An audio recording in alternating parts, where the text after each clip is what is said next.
ಉಡುಪಿ ಜಿಲ್ಲೆಯ ಚುನಾವಣಾ ಕ್ಷೇತ್ರದಲ್ಲಿ ಇದೀಗ ರಾಜಕೀಯ ಯುದ್ಧ ಆರಂಭವಾಗಿದೆ. ಕಾಂಗ್ರೆಸ್ ಈ ಕ್ಷೇತ್ರದಲ್ಲಿ ನೆಲೆ ಊರಲು ಹವಣಿಸುತ್ತಿದೆ.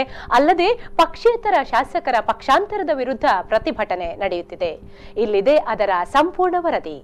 ಇದು ಉಡುಪಿ ಜಿಲ್ಲೆಯ ಕುಂದಾಪುರ ವಿಧಾನಸಭಾ ಕ್ಷೇತ್ರ. ಕುಂದಾಪುರದ ವಾಜಪೇಯಿ ಎಂದೇ ಹೆಸರುವಾಸಿಯಾಗಿರುವ ಹಾಲಾಡಿ ಶ್ರೀನಿವಾಸ್ ಶೆಟ್ಟಿ ಅವರು ಈ ಕ್ಷೇತ್ರದ ಶಾಸಕ. ಸದ್ಯದ ಮಟ್ಟಿಗೆ ಕುಂದಾಪುರದಲ್ಲಿ ಗೊಂದಲ ಮನೆ ಮಾಡಿದ. ಮೂಲ ಬಿಜೆಪಿಗರು ಹಾಲಾಡಿ ವಿರುದ್ಧ ಕತ್ತಿ ಮಸೆಯುತ್ತಿದ್ರೆ ಇದಕ್ಕೂ ಕಾರಣವಿದೆ. ಹಾಲಾಡಿ 3 ಬಾರಿ ಬಿಜೆಪಿಯಿಂದ ಸ್ಪರ್ಧಿಸಿ ಗೆದ್ದವರು.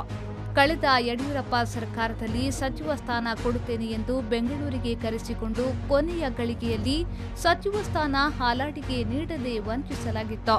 ಇದರಿಂದ ಬೇಸರಗೊಂಡಿದ್ದ ಹಾಲಾಡಿ ಕಳೆದ ಚುನಾವಣೆಯಲ್ಲಿ ಪಕ್ಷೇತರನಾಗಿ ಸ್ಪರ್ಧಿಸಿ ಬಿಜೆಪಿ ವಿರುದ್ಧವೇ 40,000 ಮತಗಳ ಅಂತರದಿಂದ ಗೆದ್ದಿದ್ರು.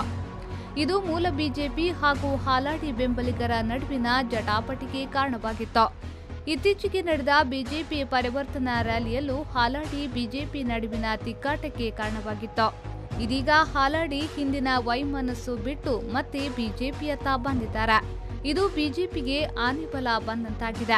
ಯಾಕೆಂದರೆ ಕರಾವಳಿ ಭಾಗದಲ್ಲಿ ಹಾಲಾಡಿ ವರ್ಚಸ್ಸು ಮನೆ ಮಾತಾಗಿದ್ದು ಬಿಜೆಪಿ ಹಾಲಾಡಿಯವರನ್ನ ಮತ್ತೆ ತನ್ನತ್ತ ಸೆಳೆಯುವಲ್ಲಿ ಯಶಸ್ವಿಯಾಗಿದ್ದಾರೆ. ಶ್ರೀನಿವಾಸ್ ಶೆಟ್ಟಿ ಅವರು ನಮ್ಮ ಪಕ್ಷವನ್ನು ಸೇರ್ಪಡೆಗೊಳ್ಳುವುದರಿಂದಾಗಿ ಪಕ್ಷಕ್ಕೆ ಒಂದಷ್ಟು ಬಲ ಬಂದಿದೆ ಅಂತ ಹೇಳಲಿಕ್ಕೆ ನನಗೆ ಸಂತೋಷ ಆಗ್ತಾ ಉಂಟು. ಈ ಹಿಂದೆ ಜಯಪ್ರಕಾಶ್ ಅವರು ಕೂಡ ಕಾಂಗ್ರೆಸ್ ಪಕ್ಷವನ್ನು ಬಿಟ್ಟು ನಮ್ಮ ಪಕ್ಷವನ್ನು ಸೇರುವುದರಿಂದ ಈ ಜಿಲ್ಲೆಯಲ್ಲಿ ನಮಗೊಂದಷ್ಟು ಬಲ ಬಂದಿದೆ. ಒಟ್ಟಿನಲ್ಲಿ ಪಕ್ಷವನ್ನು ನಾವು ಕಟ್ಟಬೇಕು ಮತ್ತು 5 ವಿಧಾನಸಭಾ ಕ್ಷೇತ್ರಗಳನ್ನು ಚುನಾವಣೆ ಗೆಲ್ಲಬೇಕೆಂಬ ನಮ್ಮ ಇರಾದೆಗೆ ಸರಿಯಾಗಿ ಇವತ್ತು ಶ್ರೀನಿವಾಸ್ ಶೆಟ್ಟಿ ಅವರು ಸೇರ್ಪಡೆಯಾಗಿದ್ದಾರೆ. ಜಯಪ್ರಕಾಶ್ ಅವರು ಕೂಡ ನಮ್ಮೊಟ್ಟಿಗೆ ಇರುವುದರಿಂದಾಗಿ ಈ ಜಿಲ್ಲೆಯಲ್ಲಿ ಹೊಸ ಒಂದು ಉತ್ತೇಜನ ನಮ್ಮ ಪಕ್ಷಕ್ಕೆ ಬಂದಿದೆ ಅಂತ ಹೇಳಲಿಕ್ಕೆ ನಾನು ಸಂತೋಷ ಪಡ್ತಾ ಇದ್ದೇನೆ. ಹಾಲಾಡಿ ಏನೋ ಬಿಜೆಪಿಗೆ ಬಂದಿದ್ದಾರೆ. ಆದರೆ ಅವರ ವಿರುದ್ಧ ಇದೀಗ ಕಾಂಗ್ರೆಸ್ ಬೀದಿಗೆ ಇಳಿದಿದೆ. ಮಾತ್ರವಲ್ಲದೆ ಮೂಲ ಬಿಜೆಪಿಗರು ಅಸಮಾಧಾನ ವ್ಯಕ್ತಪಡಿಸುತ್ತಿದ್ದಾರೆ. ಪಕ್ಷೇತರ ಶಾಸಕ ಹಾಲಾಡಿ ಶಾಸಕ ಸ್ಥಾನಕ್ಕೆ ರಾಜೀನಾಮೆ ನೀಡಿರುವ ಹಿನ್ನೆಲೆಯಲ್ಲೇ ಇಡೀ ಕ್ಷೇತ್ರವನ್ನ ಅನಾಥಗೊಳಿಸಿದ್ದಾರೆ ಎಂದು ಆರೋಪಿಸಿ ಕಾಂಗ್ರೆಸ್ ಪ್ರತಿಭಟನೆ ನಡೆಸಿದೆ. ಇಂಟಕ್ ರಾಜ್ಯಾಧ್ಯಕ್ಷ ರಾಕೇಶ್ ಮಲ್ಲಿ ಅವರ ನೇತೃತ್ವದಲ್ಲಿ ಕುಂದಾಪುರದಲ್ಲಿ ಪ್ರತಿಭಟನೆಗೆ ಇಳಿದಿರುವ ಕಾಂಗ್ರೆಸ್ಸಿಗರು ಹಾಲಾಡಿ ವಿರುದ್ಧ ಪ್ರತಿಭಟನೆ ನಡೆಸಿ ರಾಜೀನಾಮೆ ವಿರುದ್ಧ ಆಕ್ರೋಶ ವ್ಯಕ್ತಪಡಿಸಿದ್ದಾರೆ. ಅವರು ಇಂಡಿಪೆಂಡೆಂಟ್ ಶಾಸಕರಿರುವಾಗ ರಾಜೀನಾಮೆ ಕೊಡುವಂತ ಪ್ರಮೇಯ ಬರುವುದಿಲ್ಲ. ಮತ್ತೆ ಅವರು ಯಾವ ಪಕ್ಷಕ್ಕೆ ಹೋದರೂ ನಾವೇನು ಹೆದರೋದಿಲ್ಲ. ಅವರು ಬಿಜೆಪಿಗೆ ಹೋಗ್ಲಿ ಯಾವುದೇ ಪಕ್ಷಕ್ಕೆ ಹೋಗ್ಲಿ, ಇಲ್ಲಿ ಕಾಂಗ್ರೆಸ್ ಪಕ್ಷ ಆಗಲಿ, ಇಲ್ಲೇ ಜನತೆ ಆಗಲಿ ಅಥವಾ ನಾವಾಗಲಿ ಯಾರು ಕೂಡ ಹೆದರುವಂಥ ಪರಿಸ್ಥಿತಿ ಇಲ್ಲ. ಯಾವ ಪಕ್ಷಕ್ಕೆ ಹೋದರೂ ನಮಗೆ ತಲೆ ಬಿಸಿಲ್ಲ. ನಮಗೆ ಮುಖ್ಯವಾಗಿ ಅವರು ಈ ಸಮಯದಲ್ಲಿ ಬಜೆಟ್ ಮಂಡಿಸುವಂಥ ಸಮಯದಲ್ಲಿ ರಾಜೀನಾಮೆ ಕೊಟ್ಟಿದ್ದು ತಪ್ಪು.